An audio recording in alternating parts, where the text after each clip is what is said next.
para que me agarren la onda. Y solamente es para mencionarles que la clasificación PalmCoin surgió porque había mucha terminología. Entonces, para definir, como para definir las causas del sangrado uterino anormal, pues surgió esta clasificación. La última parte, nos quedamos en leiomiomas de la parte estructural, que son PALM, la clasificación PALM como tal, y voy a continuar con ello. Nada más es para recordarles que PALM ocupa o abarca las palabras pólipo, adenomiosis, meiomioma, leiomioma y malignidad. Los pólipos son protunciones que contienen glándulas, tejido fibroso y vasos sanguíneos. Y los leiomiomas son la invasión del endometrio al miometrio. Los leiomiomas son tumores benignos y nos quedamos aquí. Ya les expliqué las clasificaciones. La ubicación, mejor dicho, que esta es la clasificación.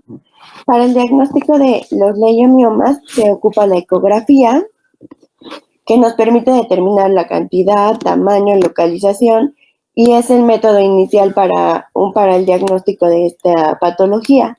Sin embargo, cuando ya contamos con más de 4 miomas, se puede solicitar una resonancia magnética. Y por último, de PALM, tenemos la malignidad, que no es muy común, pero que tiene que ser muy tomada en cuenta por el grado de mortalidad que esta presenta. Hay que considerar a los pacientes en edad reproductiva y existen muchos tipos de cáncer en el aparato reproductor femenino, y aquí les puse algunos. Aunque les recuerdo que los adenomiomas y leiomiomas pueden evolucionar a malignos, pero no es tan común. Y en cuanto a los factores de riesgo, pues son todos estos: son mujeres mayores a 45 años, obesas, que hayan tenido menarquia temprana, menopausia tardía, diabetes mellitus, síndrome de ovario poliquístico, igual que estén tratadas para cáncer de mama y que tengan antecedentes familiares. El diagnóstico se hace a través de la histeroscopía, y aquí es importante los estudios histopatológicos para poder destacar malignidad, y pues se ocupa de biopsias del endometrio y se ocupan algunos de estos dos instrumentos que se llaman así: cureta de Novak y cánula de aspiración de Pipelle de Cornier. Pipel de Cornier. Ahora, estoy de acuerdo con su compañera, el diagnóstico, el gold estándar o la mejor forma de hacer el diagnóstico de alteraciones endometriales es la histeroscopía. No siempre se puede, y de hecho con la histeroscopía se puede tomar biopsia dirigida. ¿Qué quiere decir esto? Como están viendo en su imagen de la izquierda, el histeroscopio tiene también una entrada para una pequeña pinza y se puede tomar biopsia. En caso de no poder hacer la histeroscopía por costos, acceso, en fin, el manejo el diagnóstico se puede hacer mediante una biopsia de endometrio, ya sea con la cánula o cureta de Novak, que es la que tienen a su izquierda, de acero, o con una cánula de aspiración de Pipel, que es el tubito de plástico que pueden ver en fondo azul en su lado derecho. Muy bien, síguele.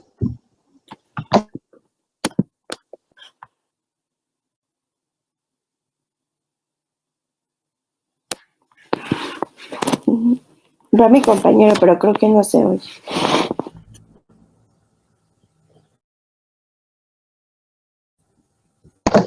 Changos. Buenos días. ¿Se oye? Sí te escuchan. Perdón. Ya se escucha. Bueno, buenos días, compañeros. Vamos a continuar con esta clasificación, y pues hablamos ahora de situaciones que no son estructurales y generalmente son hormonales o otro tipo de etiología. Utilizamos en este caso el acrónimo de COIN, le agregamos el LAE para hablar de endometrio. ¿Le pasas, por favor?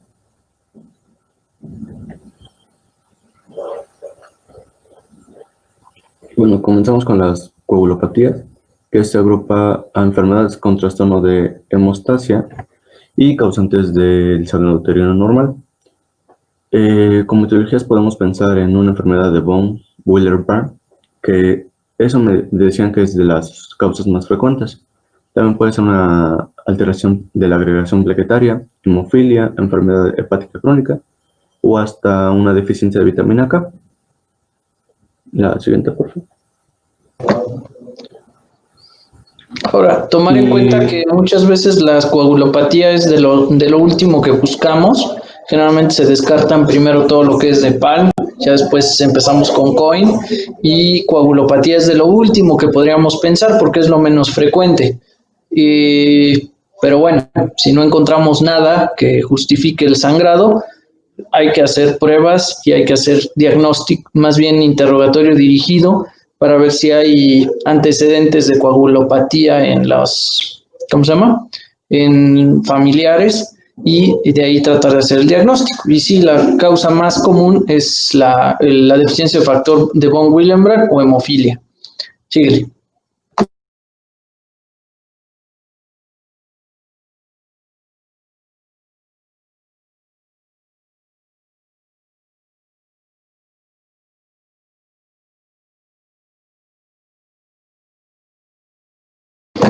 Ya no se oye otra vez.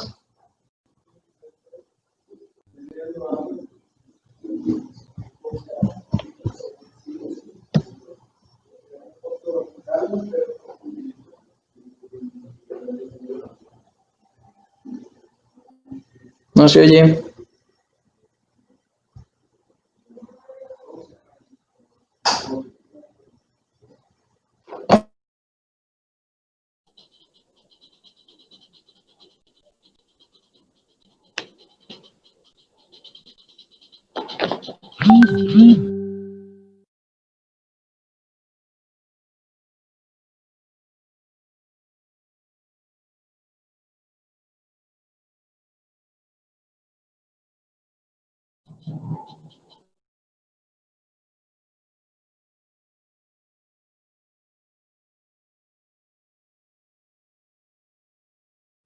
Doctor, ¿continúo yo? Porque creo que mi compañera no se escucha.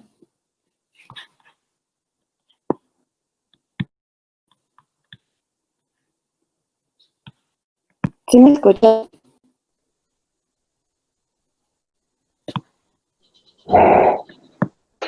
Sí, a ti sí te escuchamos. Bueno, si no voy a continuar yo porque creo que mi compañera no se escucha. Bueno, en este tipo de trastornos debe sospecharse de pacientes con estos factores de riesgo, que son los siguientes: la hemorragia postparto, sangrado relacionado con algún procedimiento quirúrgico y sangrado relacionado con un procedimiento dental. Bueno, son tres. Es el sangrado menstrual abundante desde la menarca. Y los siguientes son hemorragia postparto, sangrado relacionado con un procedimiento quirúrgico y sangrado relacionado con un procedimiento dental. ¿Ya te escuchas? Sí, perdón. Ok. O sea, matar los datos porque el Telmex no me ayuda. Bueno, para pensar en, como ya dijo el doctor, las coagulopatías realmente serán muy escasas, pero para pensar que si estamos hablando de una, vamos a, en la historia clínica de la paciente, lo que nos refiere, pues que comience con un sangrado menstrual abundante desde la menarca. De ahí la hemorragia postparto, si pues ya tuvo uno, sangrados relacionados con procedimientos quirúrgicos y sangrados relacionados con procedimientos dentales. Y ya después, por lo menos una o dos veces al mes, una equimosis, epistasis y sangrado frecuente de encías, además de que antecedentes familiares. Del primero, a fuerza tiene que estar este dato. En el segundo grupo, uno de estos ya nos puede ayudar. Y de abajo dos o más para hacer el diagnóstico de una coagulopatía. Ya le puedes pasar, por favor. Y bueno, para poder dar más pie a nuestro diagnóstico, utilizamos los laboratorios, que en este caso un cuadro hepático para ver cómo va lo de las plaquetas, tiempo de protrombina, tiempo parcial de protrombina, factor 7, perdón, y el factor von Willebrand. Acuérdense que el hígado es el principal productor de factores de coagulación, entonces por eso necesitamos valorarlo. Si la paciente por X o Y tiene una falla hepática, una insuficiencia hepática, por lo que quieran o manden, va a generar coagulopatía. Síguele. Y bueno, ya pasamos a la cuestión ovárica. Y en estas generalmente va a ser por una anovulación. Y bueno, en el ciclo anovulatorio, el cuerpo lúteo no se forma, entonces la secreción normal o cíclica de progesterona no se produce y los estrógenos estimulan al endometrio sin una contra, sin oposición. Y, y sin progesterona, el endometrio sigue proliferando y finalmente se sobrepasa el espesor normal de la capacidad de irrigación de su vasculatura. Y entonces, pues digámoslo así, que se empieza a caer, o bueno, dicen que se esfacela, y esto provoca el sangrado irregular y a veces profusa o mucho tiempo. Además, si este proceso continúa varias veces, o sea, se repite varios ciclos, pues puede proporcionar una hiperplasia, que a veces nos da células atípicas o hasta cancerosas. Entonces sí es malo tener esta condición. Y a ver, bueno, no, regrésate a otra. Y bueno, las causas que nos pueden condicionar este ciclo ovulatorio, regrésate a otra, por favor. Perdón. Puede ser el ciclo, el síndrome de ovario poliquístico, una hiperplasia suprarrenal congénita, tumores productores de andrógenos y demás. Ahora sí, pasa. Ahora, ¿se acuerdan de, regrésale una nada más? Sí, de vuelta. Recuerden que el diagnóstico se hace con los niveles de FSH, LH y estradiol. Y bueno, en algunos casos, algunos estudios principales. En el síndrome de ovario poliquístico, pues vamos a encontrar FSH, LH, estradiol normal, entre comillas. Va a haber una inversión de la relación 2:1 de FSH-LH, o sea, normalmente deben estar 2:1, el doble de FSH a la LH. Cuando hay ovario poliquístico, generalmente se equiparan FSH y LH, se vuelven del mismo valor y no va a haber ninguna otra alteración aparente. La hiperplasia suprarrenal congénita ya la habíamos platicado un poquito como causa de amenorrea. Recuerden, va a tener datos de hiperandrogenismo, va a haber aumento de la androstenediona y de hidroepiandrostenediona sulfatada y aumento de la 17-hidroxiprogesterona, que es con el que se hace el diagnóstico. Los tumores productores de andrógenos, pues bueno, ahí vamos a tener andrógenos aumentados, puede ser testosterona o androstenediona, y pues va a haber un tumor, ya sea en suprarrenal o en ovario. La hiperprolactinemia ya la platicamos, es, ¿cómo se llama? Por aumento de la prolactina, y por la disfunción hipotalámica va a haber un hipogonadismo hipogonadotrófico, ¿vale? Entonces, hay que hacer el protocolo para poder descartar todas estas causas, que si ven lo estuvimos platicando en las causas de amenorrea, pero pues pueden generar también sangrados, como estaba comentando su compañero, pasan 4 o 5 meses y lo que no sangraron en 4 o 5 meses lo sangran en una semana, o pueden pasar meses o hasta años sin menstruar con estas patologías. Síguele. Y bueno, hablando ahora del endometrio, pues esta va a ser una causa de principio primario Y esto se origina en el endometrio, que dará lugar a menstruaciones abundantes, deficiencia local de producciones de vasoconstrictores, aumento excesivo de producción de plasminógeno y sustancias que promueven la vasodilatación. Y además puede ser consecuencia de mecanismos moleculares reparadores y por lo general puede ser una infección o inflamación. Pasamos otra. O sea, aquí el endometrio es el que está generando el problema. Sí. Bueno, y podemos pensar que es el endometrio si el sangrado uterino anormal viene de menstruaciones pues regulares, buenas, y sugiere una ovulación normal por parte de la paciente. Entonces, lo que podemos pensar es que los vasoconstrictores están deficientes, no hay muchos, que puede ser endotelina 1 o prostaglandina F2 alfa. También pueden estar aumentados los vasodilatadores como la prostaglandina E2 y la prostaciclina.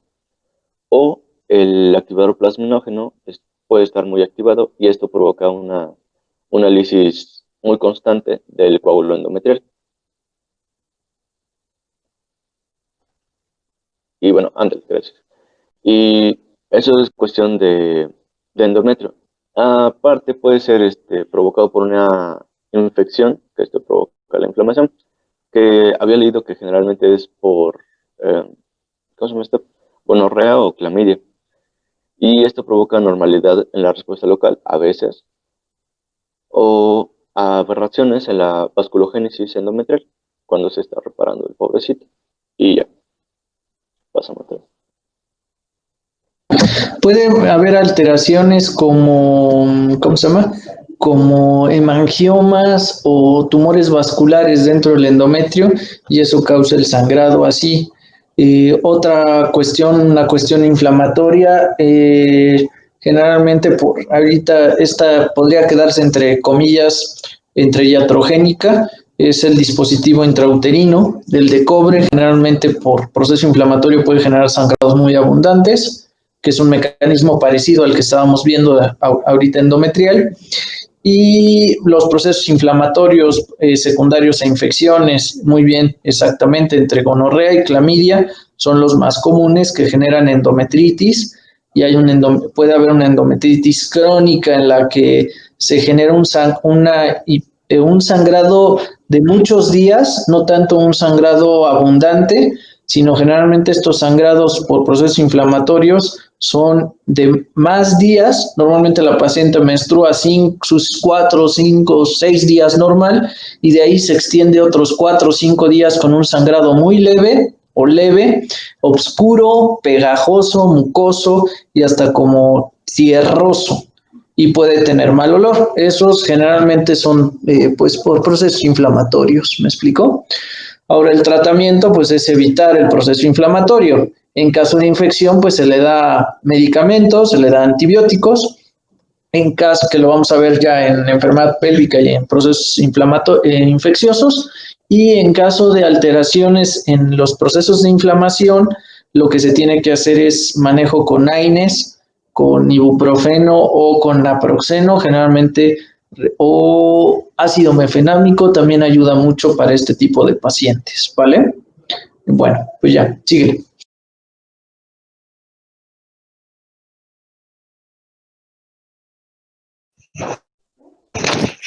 Bueno, doctor, ¿podría repetir, por favor, las características del sangrado en los procesos inflamatorios por infección? Generalmente son sangrados de muchos días, aumento de días. La paciente sangra los días que normalmente sangra, 3 o 4 días, sangrado normal, y de ahí se queda con un sangrado oscuro, pegajoso y hasta como con pozo de café, o sea, se ve como tierra. Incluso algunas pacientes dicen no lo manejan como sangrado, sino como un flujo achocolatado o es como lodo.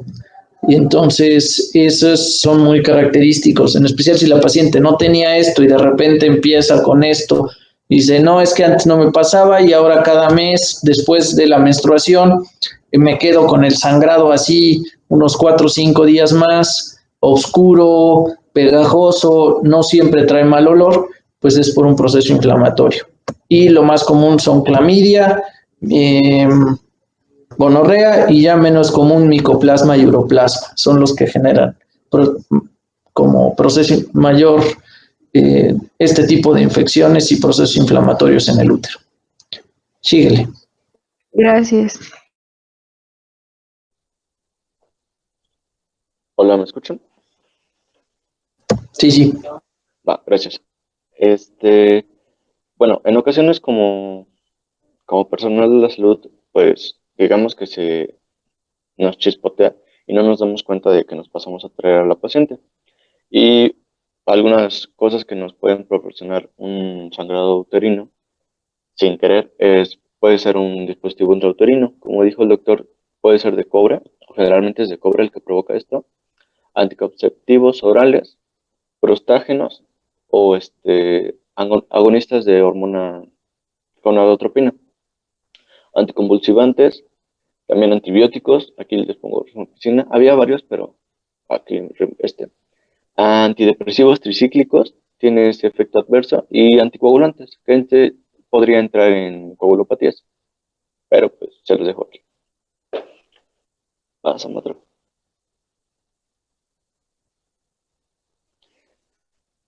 Y bueno, ya para terminar conmigo, está este problema que generalmente son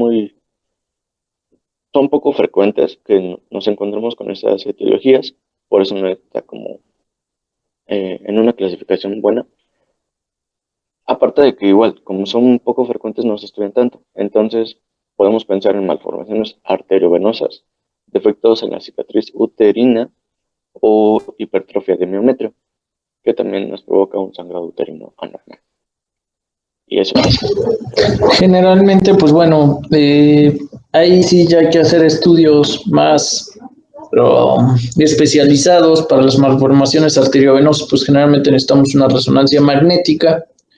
Y los defectos de cicatriz uterina e hipertrofia del miometrio, pues como lo pone su compañero en la imagen, aunque no lo comenta explícitamente, pues son pacientes que tienen antecedente de alguna cirugía, la más común cesárea o alguna cirugía uterina que dejó una cicatriz que puede ser la causa de que esté teniendo estos sangrados.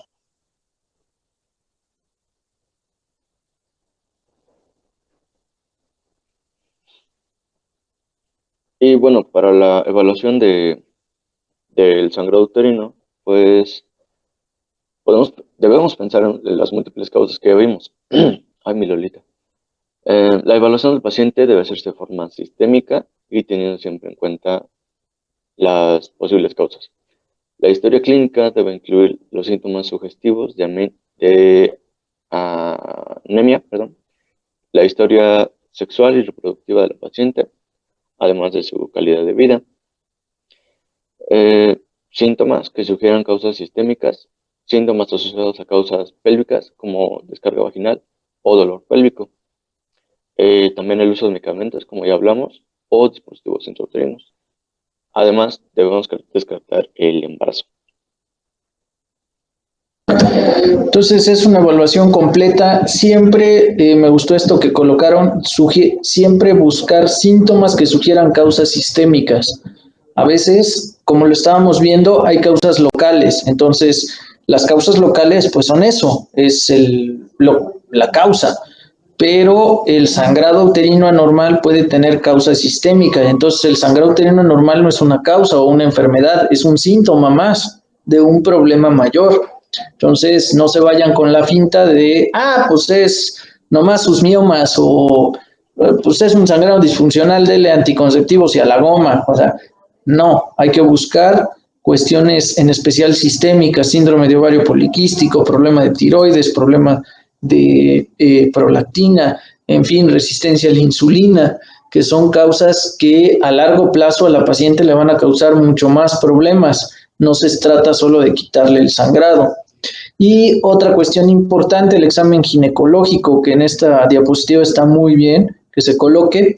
Siempre hay que revisar vulva, vagina, ano, uretra y cervix. ¿Por qué motivo? Porque el sangrado no tiene que ser de útero. Puede venir de cualquiera de estas áreas y la paciente no lo va a diferenciar, ¿eh? Hay pacientes que tienen sangrado rectal y lo confunden con sangrado transvaginal, o que tienen sangrado por la uretra, ya sea por un lito o por una infección urinaria marca acme, y piensan que es un sangrado transvaginal, ¿vale?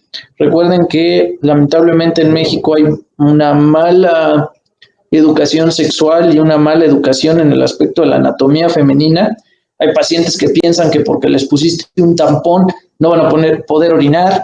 Entonces, cuidado con todos estos detalles, porque a veces la paciente llega diciendo que tiene sangrado vaginal y no lo tiene otra cosa, ¿vale? Entonces, siempre un examen ginecológico revisando toda esta área, incluyendo ano y cervix, también muy importante. Ya saben, causa también muy común y, bueno, no tan común, que es lo bueno, pero sí frecuente el encontrar cáncer cervicouterino, ¿vale?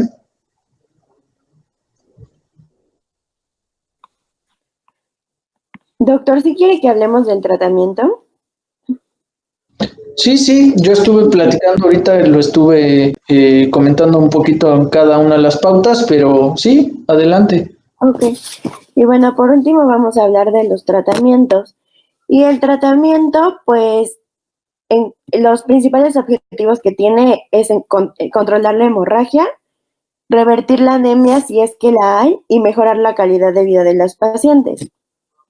Porque puede haber también mucho dolor o puede ser incómoda el sangrado que existe, entre otras cosas. Y bueno, los pasos para establecer un adecuado tratamiento empieza por descartar que no exista embarazo o que no exista una patología maligna o premaligna.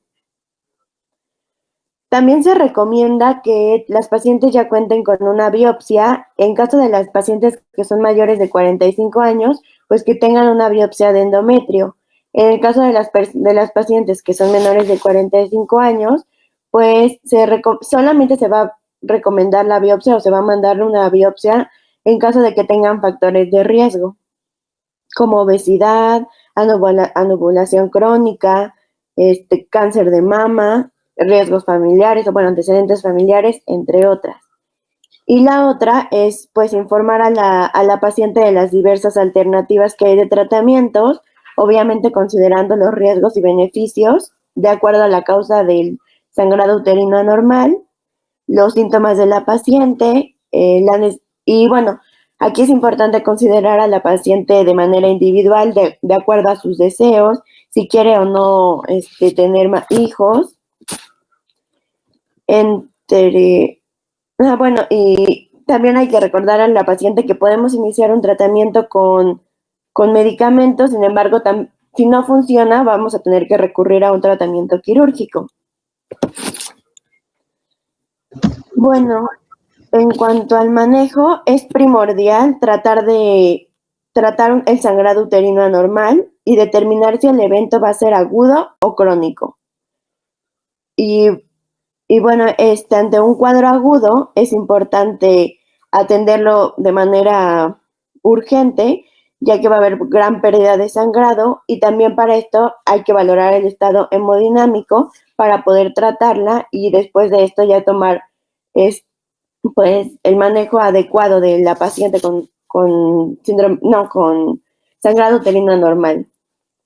En las pacientes que tienen un cuadro agudo, después de haber tratado el estado anémico de la paciente, se recomienda dar anticonceptivos a dosis elevadas con descensos escalonados. Después se suspende el tratamiento una semana y se comienza otro ciclo, así por 3 meses. En cuanto a los tratamientos crónicos, pues Perdón que te interrumpa, rapidísimo. El tratamiento agudo. ¿La paciente se puede chocar por una hemorragia uterina normal? Sí, la paciente puede estar chocada, como si le hubieran cortado una arteria y estuviera sangrando, así de plano. Entonces, como bien dice su compañera, hay que valorar el estado hemodinámico y si es necesario tratarlo como una hemorragia. Hay que, como un choque hipovolémico, hay que reponer volumen, hay que valorar transfusión sanguínea. Ahora, para lo que le decimos que es cerrar la llave, hay diferentes etapas. Se puede usar anticonceptivos en dosis altas. ¿Qué estamos hablando de dosis altas? la tableta de anticonceptivo oral cada 8 horas. De ahí durante más o menos una semana. De ahí se baja a cada 12 horas durante una semana más y de ahí el problema es que aquí hay varios esquemas, me estoy confundiendo. Uno, con anticonceptivos se usa cualquier anticonceptivo, de preferencia alto en estrógenos. El Nordet, por ejemplo, es muy bueno para eso. Una cada 8 horas por unos 2 o 3 días y de ahí se baja a una diaria para terminar la caja. Tiene un efecto secundario muy, muy malo. La paciente va a estar con unas náuseas marca ACME, ¿eh? Entonces les recomiendo que si van a usar anticonceptivos combinados, utilicen también un antiemético, porque si no la paciente no va a soportar el tratamiento. La otra opción es uso de medroxiprogesterona o de Progestag o una progestina en dosis altas. Un ejemplo, medroxiprogesterona de 10 miligramos cada 8 horas, de ahí por 5 días a 7 días, de ahí bajarlo a cada 12 horas y de ahí por otros 5 o 7 días y de ahí una cada 24 horas por 5 o 7 días. Otra opción es la medroxiprogesterona de depósito, que se aplica de 150 miligramos, una inyección intramuscular. Esta se aplica intramuscular en el glúteo. De hecho, es muy conocida como anticonceptivo trimestral, la de Propovera. Entonces, esa también es otra opción para controlar el sangrado agudo. Se puede manejar anticonceptivos de manera cíclica o la medroxiprogesterona, dependiendo la edad de la paciente y la situación. Ahora, aquí mi recomendación es que si tienen una paciente de este tipo, pues la verdad es que inicien, si acaso pueden manejar el tratamiento agudo y que la paciente sea valorada en un hospital. ¿Me explicó? Si el sangrado la llevó a estado de inestabilidad hemodinámica. ¿Dudas? Y si no, pues seguimos ya con el manejo crónico. Bueno, en cuanto al manejo crónico, existen varios tratamientos que pueden ser no hormonales, hormonales o quirúrgicos. En cuanto a los no hormonales, aquí me equivoqué, perdón. Existe el primer, es que son, bueno, yo entendí que eran como escalonados y el primer como escalón del tratamiento son los AINES, que como ya sabemos por su acción de la ciclooxigenasa, pues va a reducir el sangrado. También son muy recomendados los AINES porque se pueden pues tratar con otros medicamentos y no hay efectos secundarios o no hay reacciones combinadas de medicamentos y pues son bastante útiles. También el doctor ya había mencionado cuáles son los más utilizados, que son el ácido mefenámico,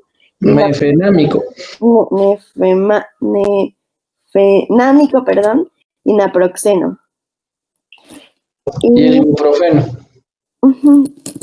En cuanto a los medicamentos antifibrinolíticos, encontré que se usa el ácido tranexámico y pues nos va a ayudar a la degradación de fibrina y coágulos. Obviamente va a disminuir el sangrado y aquí es muy importante que hagamos una buena anamnesis con la paciente, pues no deben ser personas que tengan antecedentes de enfermedad trombolítica ni me parece que renales. En cuanto a los hormonales, tenemos anticonceptivos orales combinados, que el doctor ya lo mencionó. También se pueden dar progestágenos, que nos va a ayudar con pacientes con ciclos irregulares y anovulatorios. Y bueno, va a estabilizar el endometrio y van a inhibir el crecimiento endometrial, inhiben la angiogénesis, va a interrumpir la producción de receptores estrogénicos y por lo tanto el endometrio se va a atrofiar. Por lo tanto no vamos a tener sangrado. También se pueden utilizar DIUs, que va a reducir el grosor del endometrio y por lo tanto no vamos a tener tanto sangrado. Pero los hormonales, decía que pues hay que considerar a la paciente porque pues pueden tener muchos efectos adversos y no se pueden utilizar durante mucho tiempo. Y por último, el manejo crónico quirúrgico, que son las patologías de PALM, que abarcan PALM, y todos pues van a ser de manera quirúrgica. Sin embargo, yo encontré o leí que no, o sea, sí son muy efectivas,